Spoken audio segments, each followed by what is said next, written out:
I've had several conversations about this bill over the years, and you know how important the Ten Commandments are to me, and you know how important my faith is to me, and we have an honest disagreement about the role of the government in this kind of policy. So I just want to have a conversation about that. I think you answered this in the first sentence of your layout, but why do you want to require the Ten Commandments in every classroom? Because they are foundational to our American both educational and judicial systems. Do you think the Constitution is foundational to our country?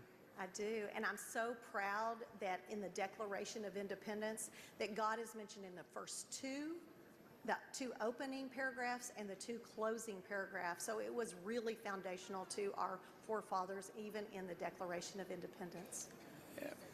Why doesn't your bill mandate teachers post the Constitution in every classroom instead of the Ten Commandments? That might be a great bill. It's just not this bill. Would you accept an amendment? If you want to write that bill, I would JA it with you, but that is not this bill. Well, we may have the opportunity. Would you accept an amendment to require the Constitution be posted next to the Ten Commandments in every classroom? It actually would blow up the bill because that does not fit under the caption of this bill. I've already checked. It would be germane because the bill is regarding Ten Commandments being displayed in classrooms. Your amendment would be a very different thing, and no, I would not accept that. We would require. But you know what? Next session, if you want to do that, I would be happy to help you with that. We would require that the display of the Ten Commandments just happen next to the Constitution. So certainly germane to the bill. No, it is not. Do you think that the Constitution should be posted next to the Ten Commandments? That has nothing to do with this particular bill. Well, not about your legislation, but do you think those two documents should be posted together? I'm going to stick with the talking points on my bill, if you don't mind. I don't believe that is part of this bill. So is that a no, that you don't want the Constitution posted alongside the Ten Commandments? Please confine your remarks to the subject of the bill. Does the First Amendment to the Constitution forbid the government from establishing a state religion? Thank you for that question. I really do appreciate it. This bill doesn't establish a religion. It honors and informs us about our heritage and the moral clarity that our forefathers held. I just want to ask the question again. Does the First Amendment forbid the government from establishing a state religion? Again, I don't want to get into a whole debate about the Establishment Clause or the Freedom to Worship Clause. That has nothing to do with this. This bill is specifically about our heritage and foundational truths in our education and judicial systems. I promise, Representative Noble, it's not a gotcha question. I was just trying to establish that the First Amendment forbids the government from establishing a state religion. Is that something we can both acknowledge and agree to? I will agree with the fact that we don't want government telling religion what to do. We came very close to that during COVID, and that was a very dangerous precipice, and I agree that is not something we should be doing as a legislature. Let me just do it this way. The First Amendment says Congress shall make no law respecting the establishment of religion or prohibiting the free exercise thereof. Is that?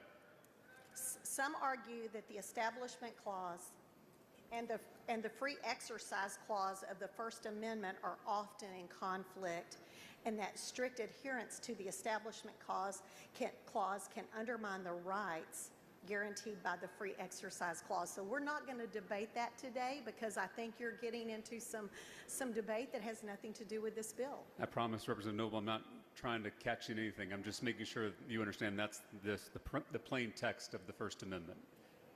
Again, I don't think that's relevant to this debate.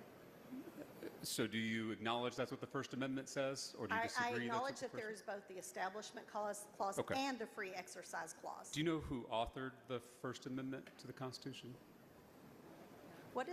Does this have something to do with my bill in particular? Because we're talking about the Ten Commandments, and I do know who authored the Ten Commandments. So it was James Madison who authored the First Amendment to the Constitution, and in 1819 he wrote that the civil government functions with complete success by the total separation of the church from the state. Do you agree with James Madison? I'm going to tell you that our founding fathers quoted the Bible themselves so frequently that it is clear that it had a significant substantive influence. They referenced it, they quoted it, they cited it from profoundly theological reasons to literary and historical reasons. It was viewed as sacred to them, and it was an authoritative text to them. And that is why this is important, to return this foundational thing, to this foundational document to our classrooms. And again, Representative Noble, you can quote scripture as I often do and still believe in keeping the institutions separate and honoring the First Amendment. Do you believe there is a separation of church and state in this country? I love that you keep bringing that up, because the same man that you quote, that was in a letter, right?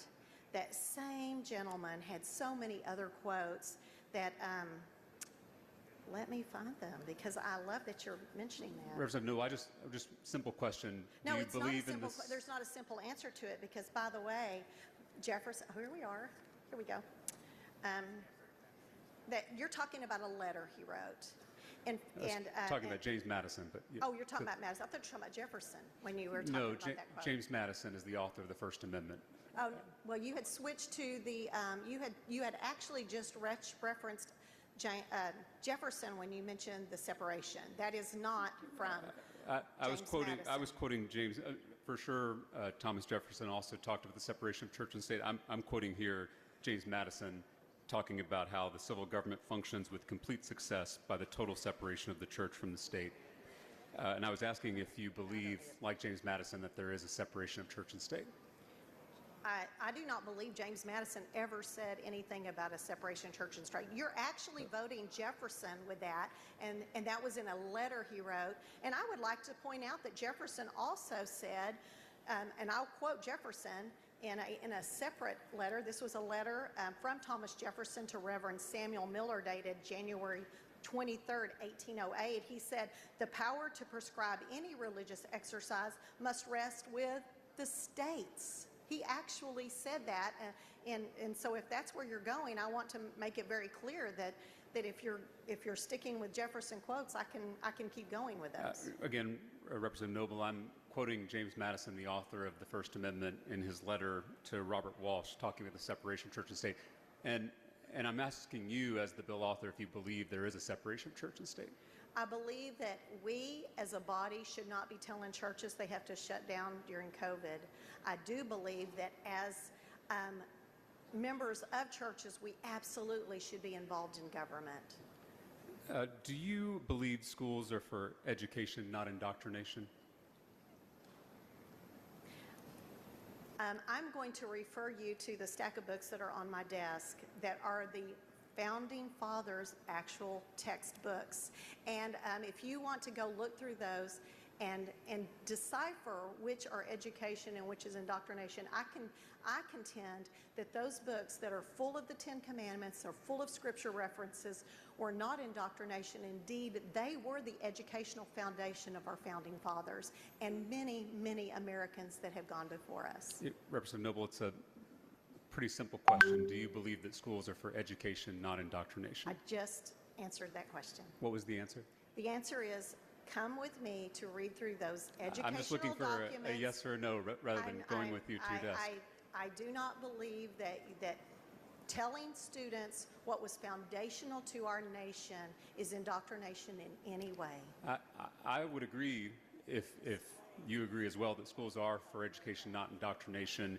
I think the difference may be that I don't believe Texas teachers are indoctrinating students. As a former teacher myself, if we were able to indoctrinate our students, they would turn in their homework on time and raise their hand when they want to speak in class. I'm a former teacher myself. Right.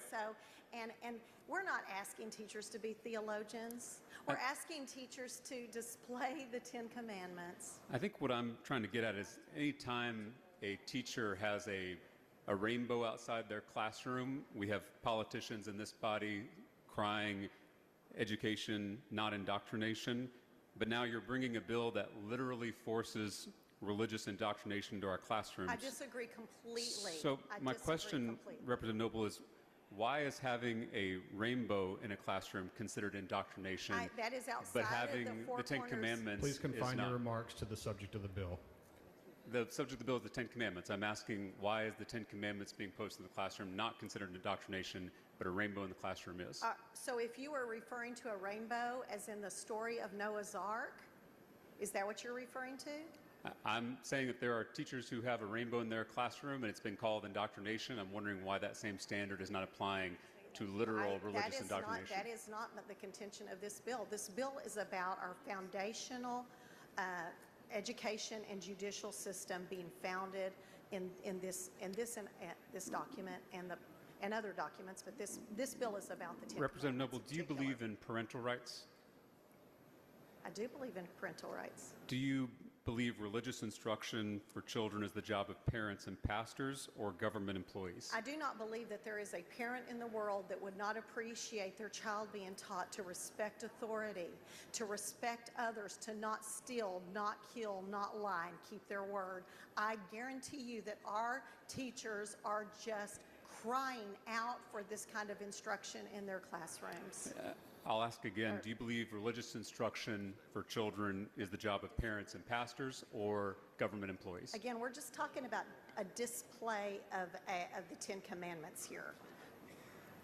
In committee, when we were discussing this bill, your goal, you said, was for students to, quote, be curious and wonder about the Ten Commandments. Do you think a child, let's say a first grader, would have questions about the Ten Commandments if they're posted on the wall of that classroom?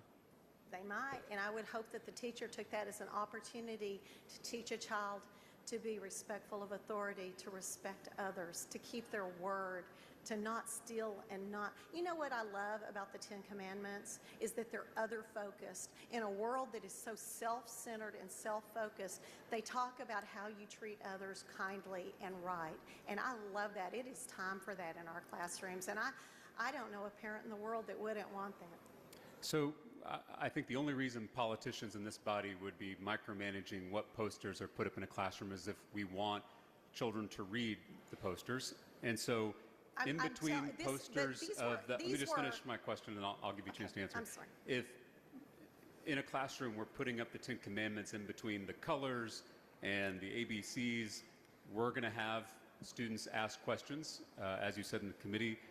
Do you think students will have questions about the Ten Commandments like, what is adultery? Again, I told you how I taught my children about adultery. It's you keep your word. So You keep your word when you make a promise, especially in a family. You keep your word. I think there's more, that we need that more in our society and not less. And so you're okay with teachers discussing adultery with kindergarten and first graders? As a former kindergarten teacher, I would be very comfortable with that. Okay, that's good to know. Would you be comfortable with adding language requiring parental consent from all the parents of students in the classroom before putting up a religious document on the walls of the classroom? No, I would not. So you're against parents having a say in their students' religious instruction? I'm against that proposed amendment, yes. I think that we need to return to the foundational truths that our forefathers, that until 1971 was on the walls of most classrooms and definitely in most textbooks if you want to come by my desk and look through those textbooks. That we are going back to what was there and was stripped erroneously and has now been corrected in the court. So we have this opportunity to return something that was erroneously stripped. Texas Public Schools serve a lot of Christian students, but are you aware that schools also serve students from many other faith traditions? Yes, I love that about Texas. Muslims, Hindus, Jews, Buddhists, Sikhs, atheists, all kinds of students, correct?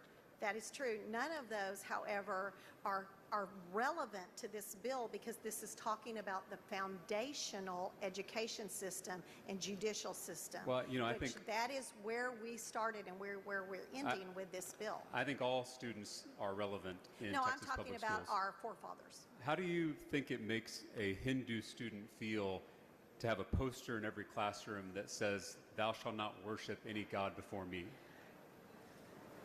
Again, if they have come to the United States and they are living here, they're born here, they're citizens, then they would probably enjoy celebrating what made our forefathers so different from every other nation in the world. You know, I consider Hindu students, Jewish students, Muslim students, atheist students, all students to be my neighbor. And you and I are both, as Christians, called to love our neighbors. Absolutely. And It's in the my whole- opinion, forcing our religion down their throats is not love. Mr. Speaker, Mr. Talarico, for what purpose? I raise a point of order against further consideration of Senate Bill 10 under Rule 4, Section 18B, on the grounds that the bill's witness list is inaccurate. Please bring your point of order down front.